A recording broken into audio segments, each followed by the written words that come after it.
योग माना कनेक्शन, संबंध।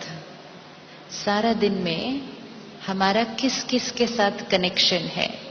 कनेक्शन मतलब मेरा किस पर प्रभाव पड़ता है और किसका मेरे ऊपर प्रभाव पड़ता है। जब ये एनर्जी एक्सचेंज होता है तो हम कहेंगे इनका और इनका कनेक्शन है। हर थॉट जो हम क्रिएट करते हैं सारा दिन, चेक करना उसका किस किस पर प्रभाव पड़ता है। हर विचार जो हम क्रिएट करते हैं उसका सबसे पहला असर किस पर पड़ता है? हमारे मन की स्थिति पर। एक अच्छी प्योर ब्यूटीफुल थॉट क्रिएट की, मन खुश हो जाएगा। एक ऐसी थॉट क्रिएट की, इसने ऐसा क्यों बोला मुझे, ऐसा क्यों किया, सबके सामने किया, मैं कितना भी करूं लोग मेरे साथ ऐसा ही करते हैं। जैसे ही ऐसी थॉट क्रिएट की तो मन की स्थिति क्या हो जाएगी? डाउन हो जाएगी। तो हर एक थॉट जो हम क्रिएट करते हैं उसका सबसे पहला असर हमारी मन की स्थिति पर पड़ता है।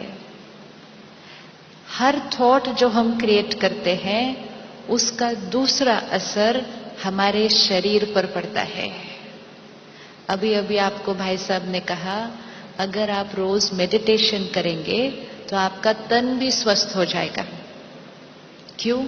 क्योंकि हमारी हर थॉट, हमारी हर सोच हमारे शरीर के हर अंग पर प्रभाव डालती है। आप देखो बच्चा है, जब उसका एग्जाम होता है तो कभी कभी बच्चों को सुबह पेट में दर्द होना शुरू हो जाता है। देखा कभी घर पे? कभी पेट में दर्द होना शुरू हो जाता है, कभी किसी को बुखार हो जाता है जिस दिन एग्जाम है, कभी किसी को वॉमिटिंग होनी शुरू हो जाती है, कभी हमें टेंशन होती है तो हमें पसीना आना शुरू हो जाता है, कभी हमें पब्लिक में स्पीच देनी है तो हमारे हाथ पैर ठंडे होने लग जाते हैं, हमारा मुंह सूखने लग जाता है। टेंशन तो मन को हो रही है लेकिन उसका असर किस पर हो रहा है? हमारे शरीर पर हो रहा है। आज हम कोई भी बीमारी लेकर डॉक्टर के पास जाएं, कोलेस्ट्रॉल है, बीपी है, हार्ट की प्रॉब्लम है, डॉक्टर दवा लिख के देगा लेकिन साथ साथ वो कहेगा टेंशन नहीं लो, रिलैक्स करो, रिलैक्स। मतलब यहाँ की टेंशन का असर शरीर पर। तो आत्मा का सेकंड योग किससे? अपने शरीर के साथ कनेक्शन। फिर हमारी हर थॉट का असर किस पर पड़ता है? एक मन पर पड़ा, दूसरा तन पर पड़ा, तीसरा जो हमारे आसपास सभी लोग हैं जिनके लिए हम सोचते हैं, तो जो हम थॉट क्रिएट करेंगे वो सामने वाले तक पहुंचेगा। तो जो तीसरा हमारा योग है वो है हमारा लोगों के साथ। चौथा योग, हम हर थॉट जो क्रिएट करेंगे उसका वाइब्रेशन इस पूरे वायुमंडल में फैल जाएगा, प्रकृति में फैल जाएगा, पूरे यूनिवर्स में फैल जाएगा। तो जैसी हमारी मन की स्थिति वैसी प्रकृति बन जाएगी। आज के युग को हम कौन सा युग कहते हैं? आज के युग को कौन सा युग कहेंगे? हम कहते हैं कलयुग है। कलयुग में क्या है? मन दुखी, शरीर बीमार, रिश्तों में कुछ कुछ छोटा छोटा अनबन, प्रकृति। हर रोज प्रकृति का एक नया नजारा देखने को मिलता है। कहीं बारिश हो नहीं रही, कहीं बारिश ज्यादा हो रही है, कहीं धरती हिल रही है। हर रोज ये प्रकृति हमें कुछ रिटर्न दे रही है। ये कलयुग है। ये कलयुग किसने बनाया?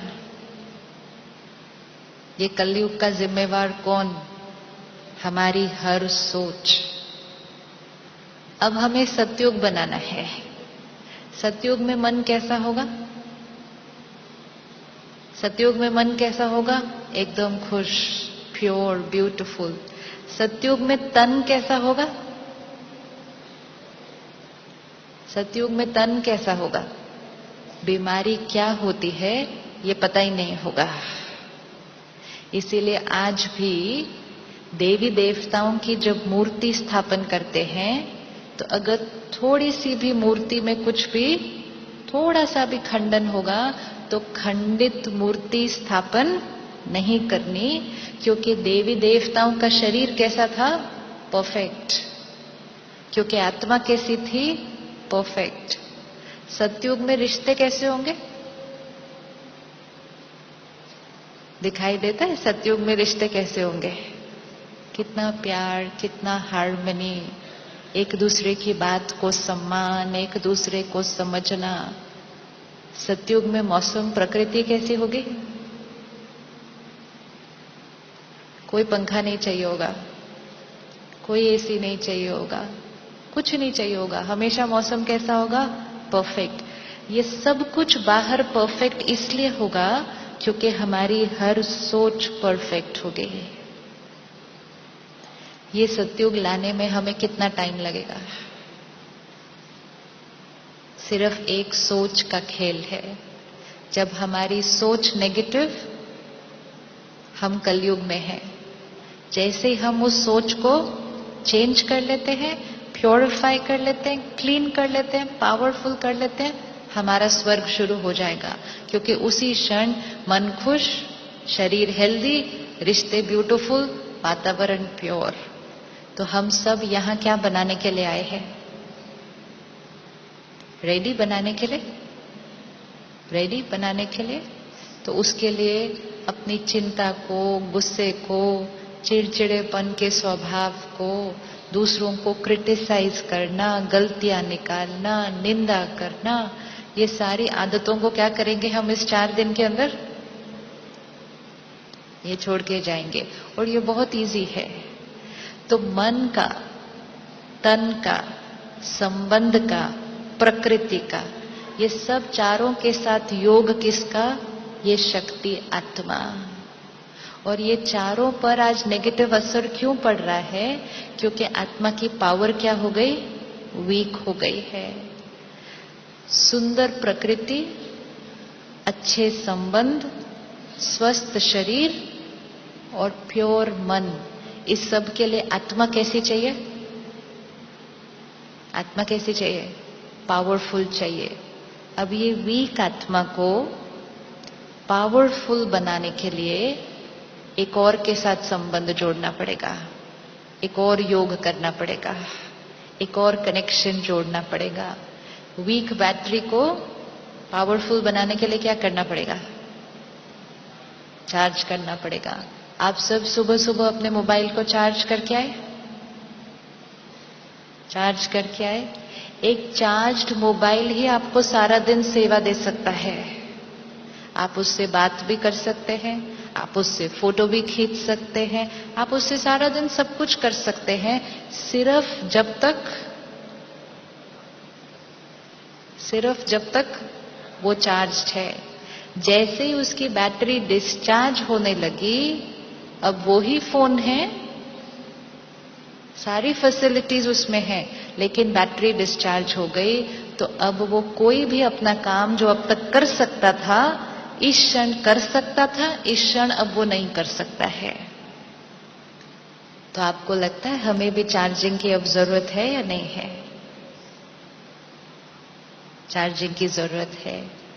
तो ये सब योग है और वो राजयोग है। राजयोग अर्थात हाईएस्ट कनेक्शन। राजयोग अर्थात जो हाईएस्ट है उसके साथ कनेक्शन, और जो हाईएस्ट है उसके साथ कनेक्शन जुड़ेगा, बैटरी चार्ज हो जाएगी, आत्मा पावरफुल, मन खुश, तन हेल्दी, संबंध ब्यूटीफुल, प्रकृति सतोप्रधान। सिर्फ एक कनेक्शन जोड़ने से। तो हम सब यहाँ इकट्ठे हुए हैं उस एक कनेक्शन को जोड़ने के लिए। वो कनेक्शन किसके और किसके बीच है? वो कनेक्शन मेरे और उसके बीच है। तो हमें इन दो शक्तियों को पहले जानना पड़ेगा, मैं कौन और वो कौन, बैटरी कौन और पावर हाउस कौन, और फिर तीसरा बैटरी और पावर हाउस को कैसे जोड़ देना है। एक बार जोड़ दिया, सप्लाई अपने आप जाएगी, हमें कुछ करना नहीं है।